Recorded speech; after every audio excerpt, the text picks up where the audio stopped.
February 1944, Eastern England, late afternoon. The first sound reaches the airfield before the aircraft does a low, uneven rumble carried on cold wind. Ground crew look up instinctively, shading their eyes against a pale winter sky. At first, it is just another returning bomber, falling out of the clouds like dozens before it. Then they see the wing. Metal is torn back where structure should be. Control surfaces hang at impossible angles. The Liberator wobbles slightly, correcting itself with movements so small they look accidental. One engine coughs. Another runs rough. Oil streaks the fuselage in long, dark lines. No one speaks. Men, who have spent years repairing shattered aircraft, stop where they stand. Tools remain untouched. Cigarettes burn down unnoticed. They understand what they are seeing and what they are not supposed to see. A B-24 should not be flying like this. As the bomber lines up with the runway, the silence deepens. Everyone knows that if the wing fails, now if lift collapses for even a second, there will be no recovery. Not at this altitude. Not this close to home. The aircraft settles lower, slower, holding together by something that looks less like engineering and more like stubborn refusal. When the wheels finally touch the runway, relief does not come immediately, because what this bomber has just done should not have been possible. And the question hanging in the cold air is not how it landed, but how it stayed in the sky long enough to try. By early 1944, the air war over Europe had reached a brutal intensity. Daylight bombing was no longer experimental. It was policy. The Allied strategy depended on massed bomber formations striking deep into occupied territory factories, rail yards, oil facilities, targets meant to choke Germany's ability to sustain the war. These missions were deliberate, predictable, and deadly. For the crews who flew them, survival rates told the story. Losses were heavy. Entire formations could be shredded in minutes by flak and fighters. Even aircraft that escaped destruction often returned scarred, holes punched through. Fuselages, engines shot out, control cables severed. A mission was considered successful not because crews came home intact, but because enough bombers did. German defenses were layered and unforgiving. Anti-aircraft artillery filled the sky with timed explosions, creating corridors of steel, fragments that bombers had to fly through. Fighters waited beyond the flak belts, attacking stragglers and damaged aircraft that fell behind formation. Once a bomber dropped out of protective cover, its chances dropped sharply. There was no easy way back. Turning around early invited pursuit. Staying with the formation meant flying damaged aircraft through sustained fire. Crews had to decide quickly whether their bomber could endure the return. Flight toward weather, abandoning it over enemy territory, was the only option. This decision was never theoretical. Bailing out over occupied Europe often meant capture or death. Staying aboard a crippled aircraft risked structural failure at altitude, far from help. Every crew knew that once a bomber lost key components, especially parts of its wing, the odds of making it home approached zero. Yet bombers kept flying. The reason was scale. The Allied air campaign depended on numbers. Aircraft were built fast, crews trained continuously, missions launched daily. Individual losses were tragic but expected. What mattered was pressure sustained, relentless pressure that forced Germany to divert resources from every other front. Within that system, the heavy bomber became both tool and sacrifice. Crews trusted their aircraft because they had to. Training emphasized emergency procedures, damage control, and keeping the bomber airborne at almost any cost. Stories circulated of planes returning with sections missing, systems destroyed, crews wounded, legends that were rarely confirmed but deeply believed. The B-24 Liberator occupied a central role in this effort. It flew farther than most, carried heavy bomb loads, and could cruise faster than earlier designs. It also demanded respect. Pilots knew its strengths and its unforgiving limits. Wing damage, especially, was considered catastrophic. Unlike engines or control surfaces, wings were not optional, which is why, when ground crew watched that bomber approach the runway with part of its wing gone, they did not cheer. They calculated. They understood what kind of forces had been acting on that aircraft for hours. They knew what usually happened when a Liberator lost structural integrity in flight. And they knew that whatever story lay behind this landing began far earlier over hostile territory. Under fire, at the moment when something struck metal, that was never meant to give way. To understand how that damage occurred, then why the aircraft did not immediately fall from the sky, it is necessary to look closer at the machine itself and the design choices that made such survival both unlikely and, somehow, possible. The B-24 Liberator was a study in ambition, designed for range, speed, and payload. It reflected a wartime urgency to strike farther and harder than any bomber. Before it, its long high-spectra show wing gave it excellent lift efficiency and fuel economy. In calm air, at cruise altitude, the aircraft performed exactly as intended, but those same design choices carried risk. The Liberator's wing was thinner and longer than that of other heavy bombers. It relied on internal structure and precise load distribution to maintain strength. Damage that might be survivable on a thicker wing could be catastrophic here. Stress concentrated quickly. Failure propagated fast. Crews knew this. Pilots respected the aircraft's performance but feared its margins. A damaged engine could be managed. Control cables could be improvised around, but serious wing damage, especially near the root, was widely regarded as unrecoverable. The physics were unforgiving. A wing generates lift by maintaining airflow over a continuous surface. Remove enough of that surface or distort it severely, and lift becomes asymmetric. The aircraft rolls toward the damaged side. Control inputs must compensate constantly, increasing drag and stress. At lower speeds, especially during descent, that balance becomes increasingly fragile. Flak did not need to sever a wing entirely. Shrapnel could tear skin, fracture spars, or damage control surfaces in ways that weaken the structure invisibly. Fighters could punch holes that looked survivable until stress revealed otherwise. Many aircraft broke apart not at the moment of impact, but minutes or hours later, when forces exceeded what remained. That is why damaged bombers often crashed on the way home. The return flight was long. Crews descended gradually, reducing engine power, changing airflow characteristics. Every adjustment shifted loads across a structure already compromised.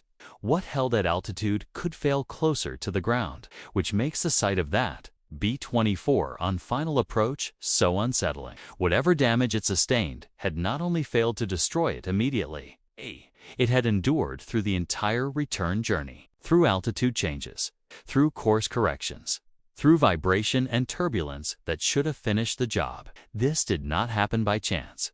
Alone, Liberators were overbuilt in some areas precisely because designers understood combat realities.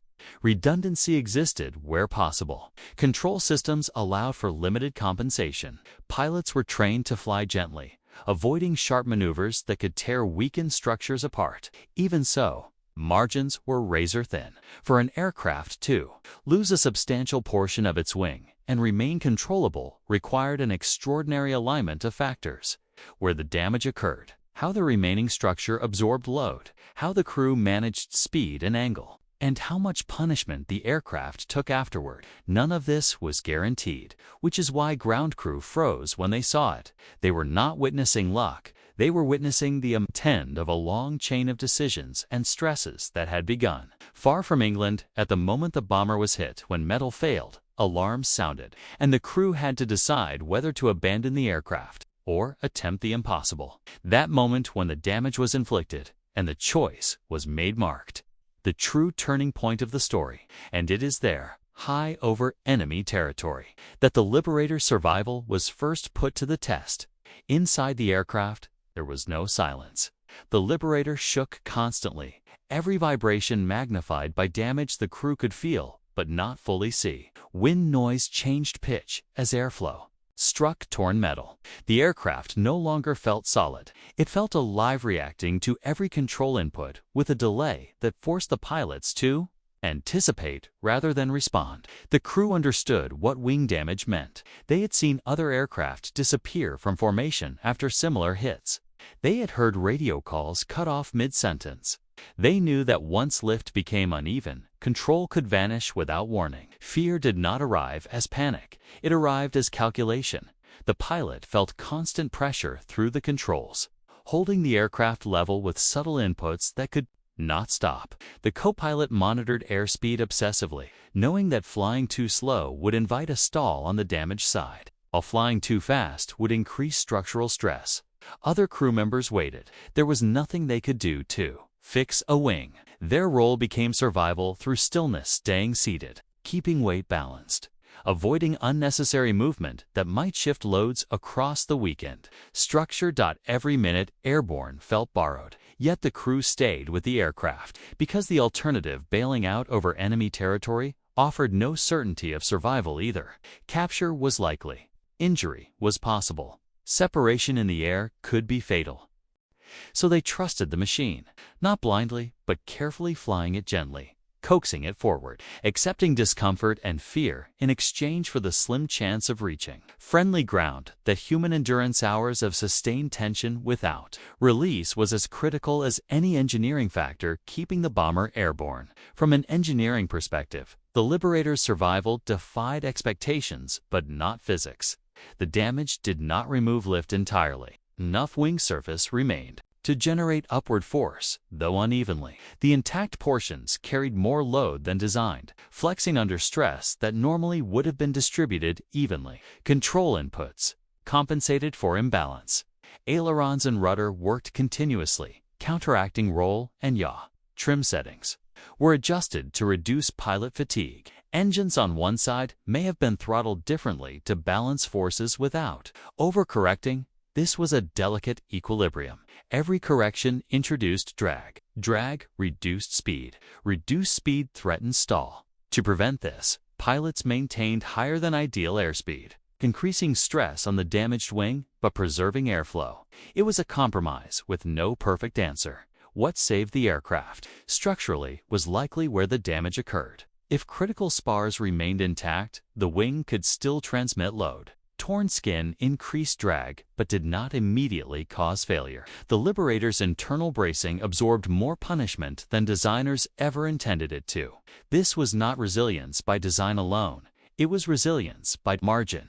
The aircraft was flying within a narrow envelope where physics allowed survival in. Envelope that would have closed instantly under sharp maneuver, turbulence, or engine failure. That it remained open long enough to reach England speaks to both engineering, robustness, and disciplined flying under extreme conditions. The damage occurred in the most dangerous phase of the mission. Bombing runs required straight, level flight, exactly what flak gunners trained to exploit. The Liberator could not maneuver aggressively without disrupting bomb release, and enemy defenses concentrated fire where aircraft were most predictable. When the hit came, the crew faced a tactical dilemma. Dropping out of formation immediately increased vulnerability to fighters. Staying with the formation risked structural failure under sustained stress. Turning back meant crossing defended territory again. Often alone, the crew chose persistence. They stayed airborne, adjusted altitude gradually, and avoided sharp turns. They did not attempt evasive maneuvers that could tear the wing apart. Instead, they accepted exposure in exchange for structural survival. German fighters often ignored heavily damaged bombers once they believed them doomed. Pilots conserved fuel and ammunition for targets likely to be destroyed quickly. A bomber that should crash often became a low priority. Ironically, this assumption may have saved the aircraft by appearing fatally damaged but still flying. The Liberator slipped through a gap in enemy attention. It was not worth finishing off. Not yet. That tactical misjudgment gave the crew time to cross the coast, time to descend gradually, time to approach home airspace still intact. And with that time secured, the story moves beyond damage and survival toward leadership. How the crew held together long enough to attempt the landing that would leave ground crew frozen in disbelief. Leadership inside a damaged bomber revealed itself through restraint. There were no dramatic speeches, no shouted reassurances. The pilot's authority was expressed in small, continuous decisions, holding a steady attitude, choosing a conservative descent rate, refusing unnecessary course changes, even when anxiety pushed toward action. The co-pilot became a second set of senses. He watched instruments the pilot could not spare attention for: airspeed, engine temperatures, control response. He called out numbers calmly, keeping the crew oriented to facts rather than fear. Together, they managed the aircraft as a system under stress. Each adjustment measured against what the weakened wing could tolerate. Crew coordination mattered more than ever. No one moved without reason. Weight distribution was considered instinctively. Requests were short and clear. The aircraft was flown as gently as possible, even when that meant accepting longer exposure or slower progress. Leadership also meant choosing hope without denial. The crew understood that the aircraft might fail at any moment. They prepared mentally for that possibility while continuing forward. Parachutes were checked. Emergency drills were reviewed quietly, but no one abandoned the effort prematurely. The decision not to bail out was not stubbornness. It was judgment. They recognized that as long as the aircraft responded imperfectly, it offered the best chance of survival. Leadership in this context meant sustaining discipline over hours of tension, ensuring that fear did not translate into sudden movements or rash decisions. By the time the English coastline appeared, the crew had already passed the most dangerous test, not of machinery, but of command under prolonged uncertainty from the German side. The bomber's fate appeared settled the moment the wing was hit. Flak crews expected visible damage to translate quickly into destruction. Aircraft that lost significant structural integrity rarely stayed airborne for long. When a bomber fell out of formation trailing smoke or debris, it was often assumed to be finished. Fighter pilots prioritized accordingly. Chasing a bomber that looked doomed consumed fuel and time better spent attacking intact formations. A damaged aircraft struggling to maintain altitude was frequently left behind, expected to crash before reaching friendly territory. This calculation made sense most of the time, but it created blind spots. The Liberator exploited one of them. Its damage was severe enough to signal impending loss, yet survivable enough to persist. The assumption that it would soon fall removed pressure that might otherwise have forced it down, in effect. The aircraft survived because it appeared already. Defeated German defenses did not fail to damage the bomber. They succeeded. What they misjudged was how long the consequences of that damage would take to become fatal. That misjudgment repeated countless times across the air wore allowed some crews to slip through despite overwhelming odds. Not because they were ignored entirely, but because the enemy believed physics would finish the job. On this day, physics waited. The moral tension inside the aircraft revolved around acceptance. The crew had to accept vulnerability without surrendering. To it, they were no longer flying a bomber at full strength. They were shepherding a compromised machine across hostile sky, trusting that care and patience could hold failure at bay. This demanded psychological endurance. Hours passed with no relief, no moment of certainty. Every vibration raised the question of whether it was the last. Every correction carried risk.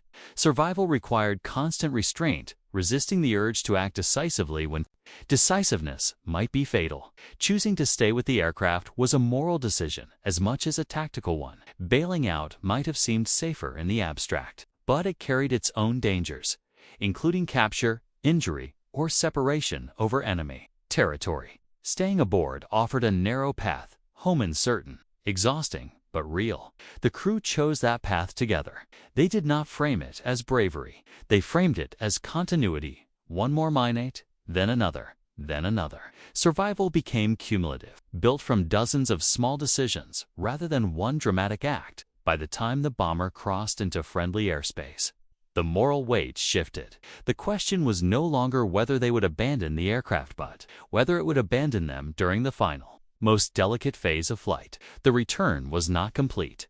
The hardest part still lay ahead. Over occupied Europe. Early afternoon, the hit comes without warning. A dull concussion passes through the airframe. Different from the sharp cracks of small arms fire or the distant thumps of flak bursts nearby, this one feels close to close. The Liberator lurches, rolling abruptly toward the damaged side before the pilot catches it. With opposite control, warning lights flicker. The aircraft shudders again. Inside the cockpit, instruments tell the story faster than words. Control response has changed. The yoke resists unevenly. Trim no longer behaves predictably. Somewhere outboard, something essential is no longer where it should be. Crew members report damage almost simultaneously. A section of the wing is gone. Not torn skin alone, but structure metal peeled back. Control surfaces compromised. Airflow distorted beyond what training ever prepared them for. The aircraft is still flying, but it is no longer stable. Asterisk, this is the moment crews are trained. 4. Assess, decide, act. Bailout procedures exist for a reason.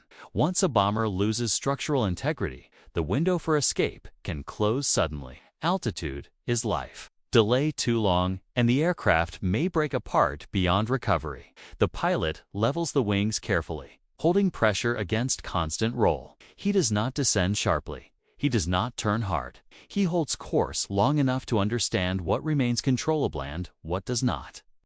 The answer is unclear. The aircraft responds, but sluggishly. Control inputs work, but only within a narrow range.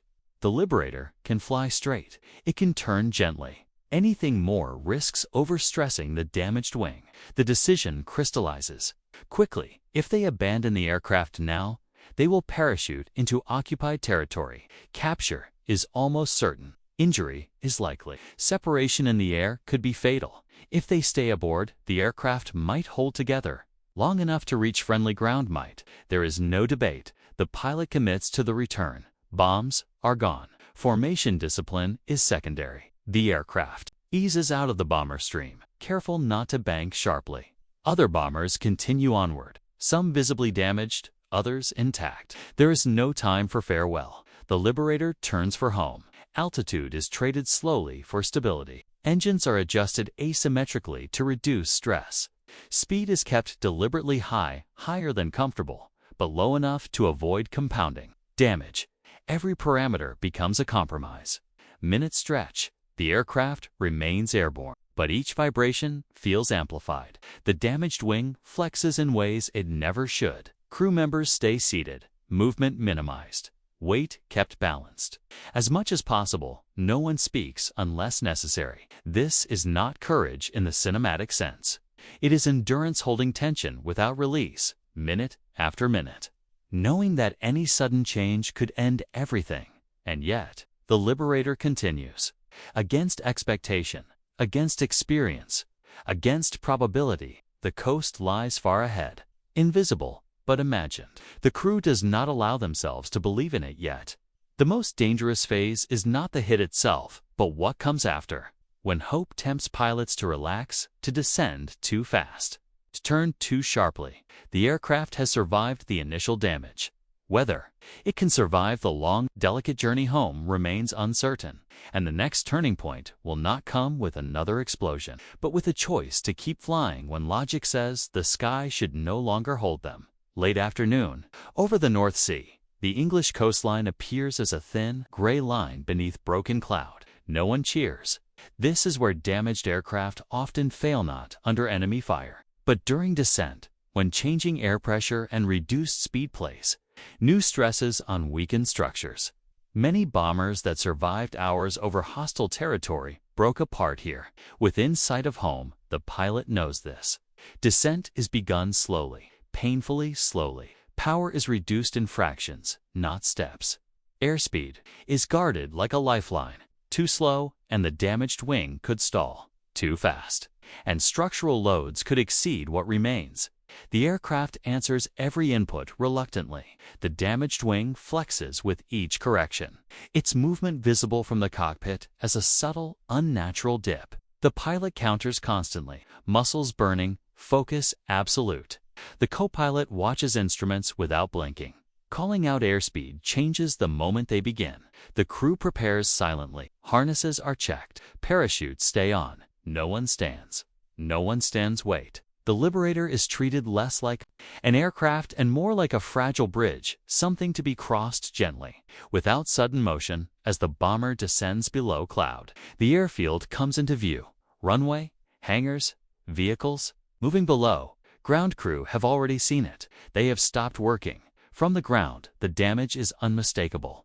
A section of wing is simply gone. Torn metal trails back. Control surfaces barely intact. The aircraft approaches unevenly, correcting constantly, fighting lift imbalance all the way down final approach.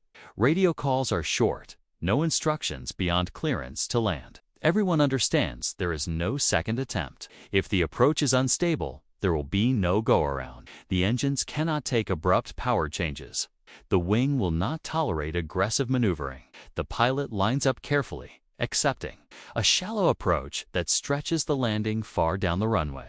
Speed stays higher than normal. Flaps are used minimally. Every decision is conservative. The Liberator sinks.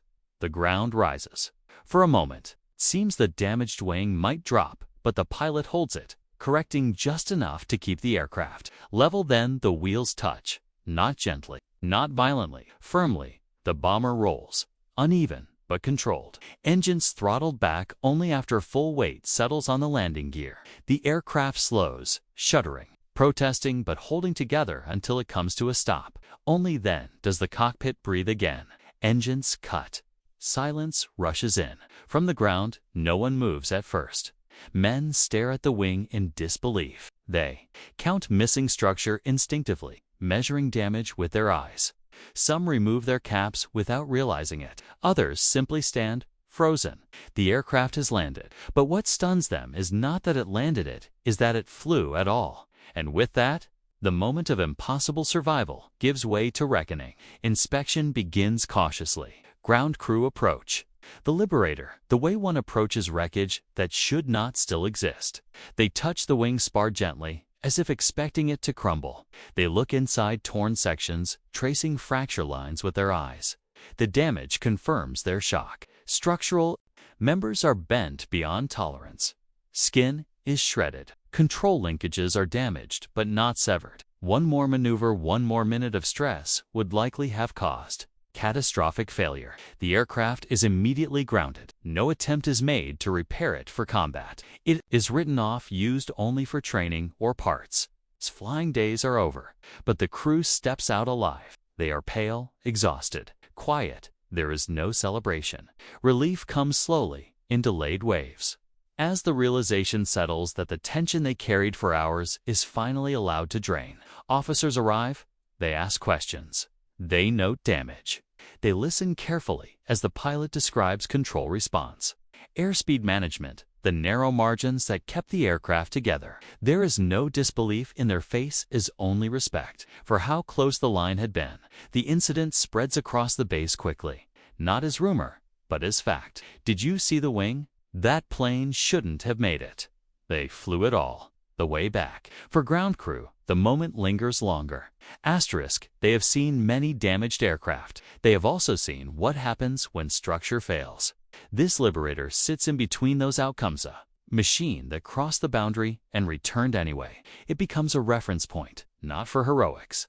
For limits, it reminds crews what aircraft can endure and what they cannot. It sharpens maintenance checks. It reinforces respect for gradual control inputs, for gentle handling of wounded machines. The bomber itself is quiet now. Oil drips slowly from torn metal. The smell of burned fuel hangs faintly in the air. The wing that carried the aircraft home will never fly again, but it carried its crew far enough. As evening settles over the airfield, the Liberator is towed away, but the image of it, approaching with half a wing, remains fixed in memory, because it forced everyone who saw it to confront the same question.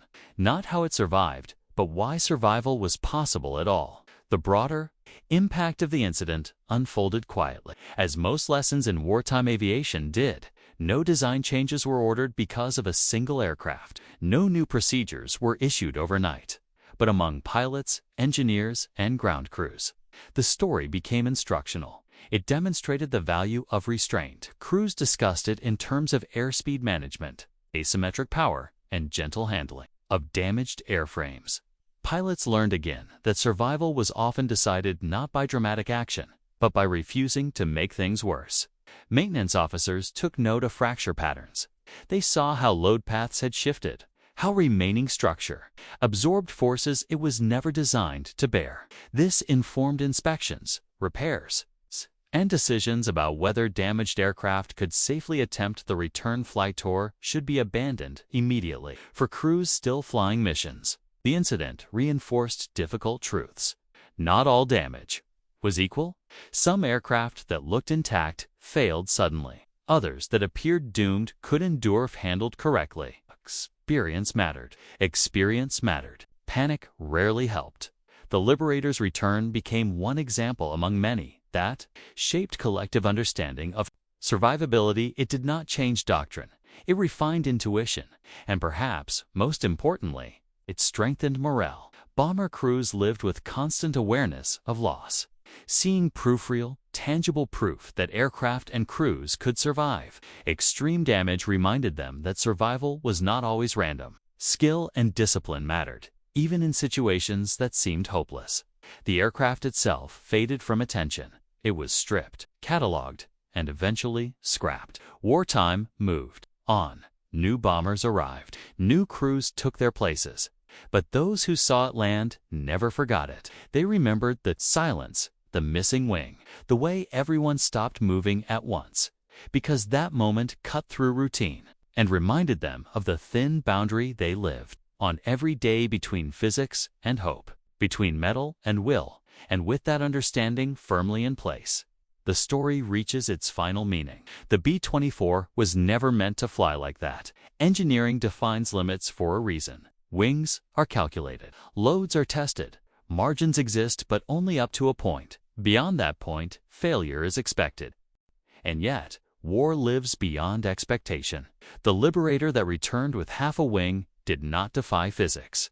It obeyed it precisely, narrowly, relentlessly remaining inside a shrinking envelope of possibility because the people flying it refused to push it outside that boundary. That distinction matters. Survival was not a miracle. It was restraint. The crew did not save themselves through bold maneuver or sudden brilliance. They survived by doing less, by resisting the urge to act aggressively, by accepting discomfort, by enduring hours of uncertainty without forcing resolution. In wartime history, such moments rarely carry names. They leave no monuments. They win no battles on their own, but they reveal something essential about how wars are actually survived, not through constant heroics, but through discipline under pressure, through respect for limits, through the quiet courage of continuing when stopping feels easier. For the ground crew who watched in silence, the landing was a reminder that their work mattered, that metal, rivets, and maintenance could buy lives time when nothing else could. For the air war as a whole, it was one of countless moments that never made headlines but shaped belief that coming home was sometimes possible, even when logic said otherwise. The bomber did not change the war, but for the men who saw it and the crew who flew it, it changed something smaller and just as important. It proved that even when an aircraft is breaking, judgment can hold it together long enough to reach home. And in the skies over Europe, that was often the difference between loss and survival.